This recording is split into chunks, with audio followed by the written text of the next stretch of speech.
میدان کربلا میں دونوں طرف کون تھے؟ ادھر بھی اذان ہوئی اور ادھر بھی اذان ہوئی، تو بظاہر وہ بھی مسلمان تھے اور یہ بھی مسلمان، لیکن ایک فرق تھا، ایک مسلمان تھے ایک اسلام تھے، ایک مسلمان تھے اور دوسرے اسلام تھے، مسلمان نہیں بلکہ اسلام تھے۔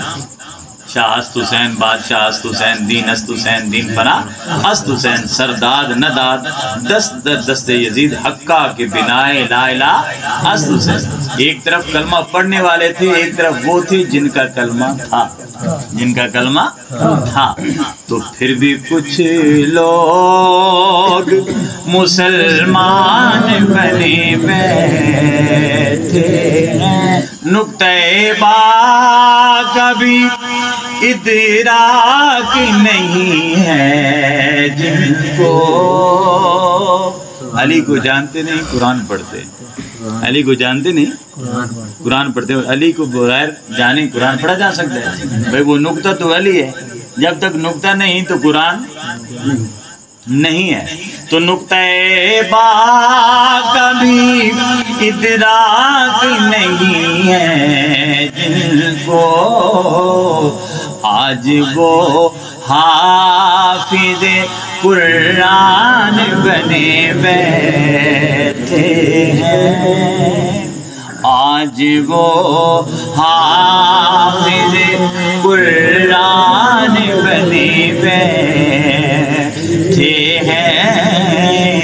پھر بھی کچھ لوگ مسلمان بنے بیٹھے ہیں۔ اور پھر شعر سنیے کہ جن فرشتوں کی بلندی کی کوئی حد ہی نہیں، جن فرشتوں کی بلندی کی کوئی حد ہی نہیں، کہ در زارا پہ وہ دربان بنے بیٹھے ہیں، در زارا پہ وہ دربان بنے بیٹھے ہیں۔ علامہ اسماعیل حقی رحمۃ اللہ علیہ نے اپنی تفسیر میں ایک بڑی خوبصورت بات لکھی ہے کہ جب حضرت فاطمہ الزہرا کے وصال کا وقت قریب آیا نا، یہ دربان ہے مگر دربان کو اندر جانے کی اجازت نہیں ہے، جب وصال کا وقت قریب آیا اللہ رب العزت سے عزرائیل نے اجازت مانگی کہ سیدہ خاتون جنت کے وصال کا وقت آ گیا ہے، میں ان کی روح قبض کرنے کے لیے جا رہا ہوں۔ تو اللہ رب العزت نے فرمایا وہ سیدہ کائنات فاطمہ الزہرا ہے، آج تک اسے کسی نے دیکھا نہیں ہے۔ فرشتے دربان تو بن سکتے ہیں، گھر میں جا نہیں سکتے، تو پھر کیا میرے لیے حکم ہے مولا؟ تو اللہ رب العزت نے فرمایا میں خود جاؤں میں۔ تو یہ وہ ہستی ہے، پاکیزہ ہستی، وہ پاکیزہ ہستی کہ جب اسرائیل کو بھی ان کی روح قبض کرنے کی اجازت نہیں ملی۔ ہم کہاں پھرتے ہیں ہم، اور ہماری سوچ کیا ہے کہ جب یہ دن آتے ہیں تو لوگ صحابہ کو درمیان میں لے آتے ہیں کہ یہ ایک مقابلہ بن جائے کہ آل بیت اور صحابہ کرام بھی شان والے ہیں، آل بیت اطہار تو شانیں بانٹنے والے ہیں، وہ شان والے ہیں اور یہ شانیں بانٹنے والے۔ بھائی سیدھا سا عقیدہ، شانیں کہاں سے بڑھتی ہیں؟ آل بیت اطہار، در پنج تن سے شانیں بڑھتی ہیں، تو وہ شان والے ہیں، یہ شانیں، یہ یاد رکھیں، یہ عقیدہ ہے ہمارا کہ یہ شان والے نہیں، شانیں بانٹنے والے ہیں۔ یہ کوثر ہیں، وہ خیرات ہیں، یہ کوثر ہیں اور وہ خیرات ہیں۔ رسول کائنات کے جو آخری صاحبزادے تھے حضرت ابراہیم علیہ السلام، ان کا جب وصال ہوا نا تو ایک منافق لوٹ کر جا رہا تھا، تو کسی نے پوچھا کہاں سے آ رہے ہو؟ تو اس نے ایک جملہ کہا جو حضور کی شان کے لائق نہیں تھا۔ سورۃ آپ نے پڑھی ہے، انا اعطیناک الکوثر فصلی لربک وانحر، ان شانک هو الابتر، یہ آخری لفظ اس نے استعمال کیا، آخری لفظ حضور کے لیے۔ تو حضور نے جب سنا تو آپ بڑے غمگین ہوئے، اداس ہوئے، پریشان ہوئے، ملول ہوئے، رنجیدہ خاطر ہوئے، دکھ ہوا، تکلیف ہوئی، تو اسی تکلیف میں عشاء کی نماز ہمیں پڑھنی تھی، آقا لیٹ گئے، آقا لیٹ گئے، آرام فرمایا، اچھا لیٹے تو نیند آ گئی، اور وہ نیند ہماری طرح نہیں، آقا نے فرمایا تنام و عنایا ولیکن لا ینام قلبی، آنکھیں میری بند ہوتی ہیں، دل جاگ رہا ہے، دل جاگ رہا تھا، آنکھیں بند ہوئیں، بظاہر آرام فرما رہے تھے، تو جبریل امین یہ سورہ کوثر لے کر آئے، یہ سورہ کوثر لے کر آئے، انا آتینا کل کوثر، یہ بات پھر لمبی ہو جائے گی، میں ادھر جاتا ہی نہیں، بیکی میں میں نے جو 10 محرم کو پروگرام تھا وہاں میں نے وہ باتیں ساری کر دی ہیں، اور ادھر فیس بک یوٹیوب پر ہے، وہ دیکھنا چاہے شوق ہو تو دیکھ لینا۔ تو وہ رات کو یہ سورہ کوثر نازل ہوئی، یہ محبوب انا آتینا کل کوثر، ہم نے آپ کو کوثر عطا کر دی، اس کے بے شمار معنی ہیں، فصلی لربک وانحر، آپ شکرانے کے طور پر نماز پڑھو اور قربانی دو، ان نشانے کا ولتر، آپ کا یہ جو دشمن بکواس کر رہے ہیں نا، یہ خود اب تر رہے گا، بد نسل اور بے نسل رہے گا۔ تو رات کو یہ صورت اتری ہے، اور صبح و سحر کے وقت امام حسین پیدا ہوئے،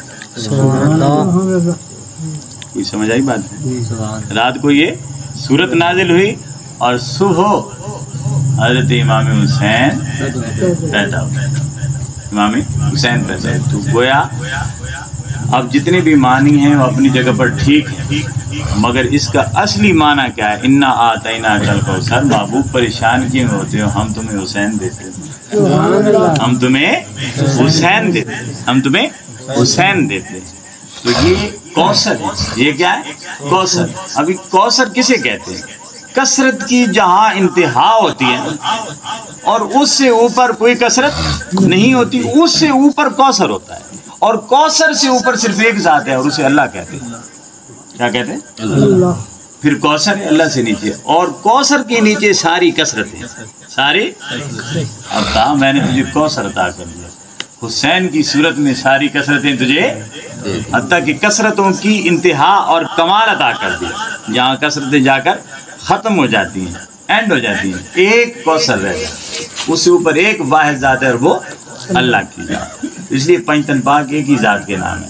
خالق نے کچھ اس طرح اتارے ہیں محمد، ہر دور میں ہر شخص کو پیارے ہیں محمد۔ اکثر در زہرا پہ یہ جبریل نے سوچا، پیغام قرآن، پیغام کسے دوں کہ یہ سارے ہیں محمد، پیغام کسے دوں کہ یہ سارے ہیں محمد۔ تو یہ جو میں عرض کر رہا تھا کہ یہ شان والے نہیں، شان بانٹنے والے، باقی سب شان والے، جو بھی ہیں شان والے۔ اور اسی پانچ تن کے گھرانے سے نبوت بھی جسے ملی، کیونکہ پانچ تن میں خود مصطفیٰ بھی ہے نا، اسی پانچ تن گھرانے میں مصطفیٰ ہے بھائی، رسول کائنات ہے۔ اب کوئی یہ کہہ سکتا ہے کہ کسی کو نبوت اس نبوت کے فیض کے علاوہ ملی ہے؟ کوئی کہہ سکتا ہے؟ جس کو نبوت ملی ہے اسی گھر سے ملی ہے۔ اب صدیقیت بھی جسے ملی ہے اسی کے گھر سے ملی، کسی کو فاروقیت ملی اسی گھر سے ملی، کسی کو سخاوت ملی اور ذوالنوریت ملی تو بھی اسی گھر سے ملی ہے، اسی گھر سے۔ جس کو جو ملا ہے یہیں سے ملا، جس کو تلک الرسل فضلنا بعضهم بعض، سب کو فضیلتیں ملی ہیں، سب کو فضیلتیں ملی ہیں، بانٹی انہوں نے، بانٹی انہوں نے، بانٹی انہوں نے، سمجھ آ گئی نا؟ تو یہ گھرانہ ہے جو ساری چیزیں بانٹتا ہے، اور یہاں جبریل کو بھی جو عظمتیں ملی ہیں وہ انہی کے در سے ملی، انہی کے گھر سے ملی۔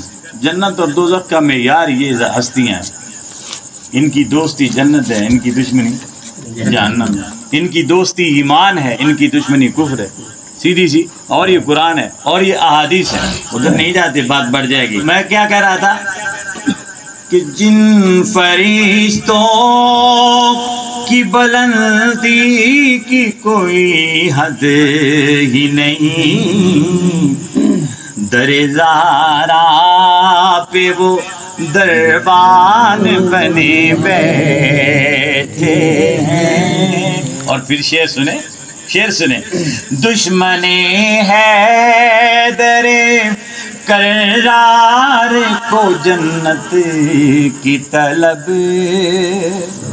دشمنی حیدر سے ہے اور حیدر کی زوجہ ہے جو جنت کی خواتین کی سردار ہے، اور حیدر کی اولاد ہے جو جنت کے جوانوں کی سردار ہے. اور دشمنی کس سے ہے؟ حیدر سے. اور طلب کس کی ہے؟ جنت کی. اس جنت کی جس جنت کے مالک یہ ہیں. یعنی مالکوں سے دشمنی ہو اور گھر کو جا سکتا ہے. اپنے دشمن کے گھر جا سکتے ہو آپ؟ وہ جانے دے گا. تو دشمن حیدر کرار کو جنت کی طلب، بن بلائے ہوئے مہمان بنے بیٹھے ہیں. بن بلائے ہوئے مہمان بنے بیٹھے ہیں. اور پھر شعر سنے، بڑا خاص شعر ہے کام صاحب کہ اے میرے رب محمد کسی مختار کو بھیج. مختار صفی جس نے ان کا کام تمام کیا تھا یزیدیوں لعینوں کا پلیدوں کا. اے میرے رب محمد کسی مختار کو بھیج کہ لوگ ہر موڑ پہ مروان بنے بیٹھے ہیں. اے میرے رب پھر کسی مختار کو بھیج. اور یہ مختار وہ امام ہے آخر زمان. یہ جو امام آ رہے ہیں تو مختار یعنی وہ صاحب اختیار بھیج. ایک تو مختار سقفی تھا نا جس نے وہ کیا.